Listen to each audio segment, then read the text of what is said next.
Ang kwentong ito ay tungkol kay Maya at ang awit ng ulan. Noon pa man, may isang ibong Maya na kay ganda ng tinig. Tuwing umaga, inaawitan niya ang araw para sumikat ito ng maliwanag. Isang taon, dumating ang matinding tagtuyot. Kahit umaawit si Maya, hindi bumababa ang ulan at naghihirap na ang mga hayop. Isang diwata ng langit ang lumapit sa kanya. Kung aawitin mo ang himig ng puso, makakatawag ka ng ulan, ang sabi ng diwata. Inawit ni Maya hindi para sa sarili, kundi para sa mga hayop at halaman na uhaw.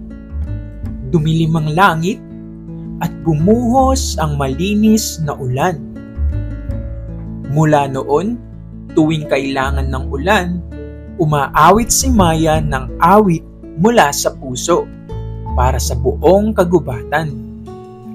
Mga bata, tandaan ninyo, ang pinakamagandang awit ay ang awit ng kabutihan. Kung nagustuhan mo ang aking kwento, like, subscribe, and share this to your friends. Maraming salamat!